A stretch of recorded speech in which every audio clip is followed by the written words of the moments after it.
ဒီတန်ကိုကြားတာနဲ့ကြက်သေးထားခဲ့တဲ့သူရှိလားဟုတ်ပါတယ် Lost Galaxy fan တိုင်းကြီးပါကြိုက်နှင်းတက်ခဲ့ကြတဲ့ Magna Defender ပဲဖြစ်ပါတယ် Hero တွေတောင်မှသူတို့ရဲ့ချစ်ရတဲ့သူဆုံးရှုံးရတဲ့အခါစိတ်ခံစားချက်ပြင်းပြသွားတာတွေလောက်ဆောင်ချက်မှားယွင်းသွားတာတွေရှိပါတယ်အထက်မှာ Magna Defender ကလည်းအပါဝင်ဖြစ်ပါတယ်သူ့ကိုတော့အရင်တုန်းကဂျိုးသားရင်းဂျာကျွဲမဲကြီးစသဖြင့်ခေါ်ခဲ့ပူးကြပါတယ်သူ့အကြောင်းကိုပြောရမယ်ဆိုရင်တော့ Magna Defender ကလွန်ခဲ့တဲ့နှစ်3000ခန့်ကရှိခဲ့တာဖြစ်ပြီးတော့ Lights of Orion ကိုဆောက်ရှောက်ပေးရတဲ့ Warrior တဦးဖြစ်ပါတယ်သူ့မှာဇီကာလို့ခေါ်တဲ့သားလေးတယောက်လည်းရှိပါတယ်သူ့သားလေးကိုအရန်လဲချစ်ပြီးအရန်လဲတမိုးထားပါတယ်တနေ့သူရှိရာဂျိုကို Scorpius တို့အဖွဲ့ကလာရောက်ကျူးကျော်တိုက်ခိုက်ခဲ့ပါတယ်သူတို့တွေအရေးနေချိန်မှာဇီကာလေးက Scorpius ကိုတတ်ဖို့အသွား Scorpius ရဲ့လက်ချက်နဲ့ပဲအသက်ပေးခဲ့ရပါတယ်မိခင်ဂျိုအပြင်တားဖြစ်သူကိုပါဆုံရှုံလိုက်ရတဲ့ Magna Defender ခင်ဗျာစောက်တီးရမရတော့ပါဘူးအရင်တုန်းက Justice and Peace တွေပဲရှေ့ရှုတိုက်ခိုက်ခဲ့တဲ့ Warrior ကခုဆိုရင် Revenge တွေတိုက်ခိုက်တဲ့သူဖြစ်လာခဲ့ပါတယ်အဲ့လိုနဲ့လက်စားချေဖို့အတွက်ပဲလုံပန်းနေရင်နဲ့ Marinite ဂျိုပေါ်မှာ Lights of Orion ကိုလွှတ်ပေးလိုက်မိပါတယ်အဲ့ဒါကိုပြန်လိုက်ရှာရင်းနဲ့ပဲ Scorpius အဖွဲ့တွေက Traction နဲ့တွေ့ပြီးတော့တိုက်ခိုက်ရင်းနဲ့သူ့ရဲ့လက်ချက်နဲ့ပဲကြောက်ထဲကိုပြုတ်ကျခဲ့ပါတယ်နှစ်ပေါင်းများစွာကြောက်ထဲမှာနေလာရင်းနဲ့ဒီဘက်ခေတ်အရောက် Marinite မှာပဲ Furio ရဲ့လက်ချက်နဲ့ကြောက်ထဲပြုတ်ကျလာတဲ့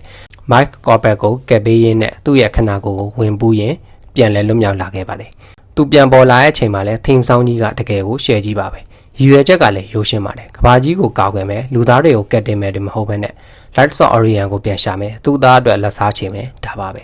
အဲ့အတွက်ဘာကိုမှကြည့်မနေပဲနဲ့လက်စားချေလိုစိမ့်နဲ့ပဲတိုက်ခိုက်ပါတော့တယ်တိုက်ခိုက်တဲ့ battle scene တွေကလည်း share ကြီးပါပဲ Magna Sword နဲ့တီးတာတွေ Blaster ပုံစံပြောင်းပြီးပြစ်တာတွေ Final Attack ဖြစ်တဲ့ Jump လုပ်ပြီးကမှ Slash လုပ်ပြစ်တာကြီးကတကယ်ကိုကြံစားကြီးပါအဲ့လိုနဲ့လက်စားချေဖို့ပဲဥတီနေတဲ့သူကိုလီယိုတို့ကပြောပြပေးမယ်လဲမရခဲ့ပါဘူးနောက်ပိုင်းသူကပုတ်ကတ်ထားတဲ့မိုက်ကပါဖြောင်းဖြတ်လာတာတယ်သူသားရဲ့ spirit ကနေလာပြီးနှစ်သိမ့်လာရဲ့ကြောင့်သူ့ရဲ့လောက်ရက်တွေကမှန်ကန်နေတာမဟုတ်ကြောင်းသိရှိလာပါတယ်သူလောက်တာတွေမှားနေကြောင်းသူသိလာတာနဲ့အမျှမိုက်ကိုပြန်လဲလွတ်မြောက်လာဖို့အတွက်သူ့ကိုဖျက်ဆီးပေးဖို့လီယိုကိုတောင်းဆိုခဲ့ပေမဲ့လဲလီယိုက Magna Defender စီမှာကောင်းတဲ့စိတ်တစ်ပိုင်းတော့ကြံအောင်မှာပါဆိုပြီးတော့ရှောင်ထွက်ခဲ့ပါတယ်အဲ့လိုနဲ့ Scorpius ကထုတ်လွတ်တဲ့တန်းငွေကြောင့် Travenger ကြီးပောက်ကွဲပျက်စီးတော့မဲ့အဖြစ်ကို Magna Defender ကသူ့ရဲ့ကောင်းဆန်ဆန်နဲ့ပဲတားဆီးပေးခဲ့ပါတယ်ပောက်ကွဲတော့မဲ့တောင်ကုန်းစီသွားတဲ့အခန်းကလည်းတကယ်ကိုဝမ်းနဲ့ကြည်ကွဲစရာလေးပါပဲလက်စားချေလိုစိတ်ပဲရှိခဲ့တဲ့ Magna Defender ကတွင်းထဲကိုဝင်ပြီးတော့သူ့ကိုယ်သူ sacrifice လုပ်ရင်းနဲ့ပဲ Travenger ကိုရောအဲကပြည်သူတွေကိုရောကယ်တင်ပေးခဲ့ပါတယ် Revenge နဲ့ပဲအသက်ရှင်လာတဲ့သူစီမှာလည်းစစ်မှန်တဲ့နှလုံးသားရှိသေးကြောင်းကိုပြသသွားခဲ့ပါတယ်အဲ့လိုနဲ့ Mike ကပြန်လဲရှင်သန်လွတ်မြောက်လာခဲ့ပြီးတော့ Magna Defender ကပဲ Mike ကို Magna Power တွေပြန်လဲပေးစွမ်းခဲ့ပါတယ်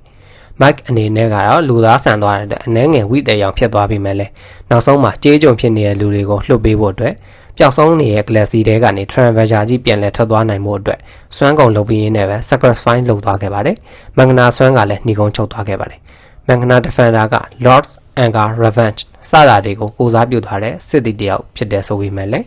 သူ့ရဲ့ character အရတော့အားလုံးရဲ့ရှင်ထဲမှာအခုထိထင်ကျန်နေသေးပဲဖြစ်ပါတယ်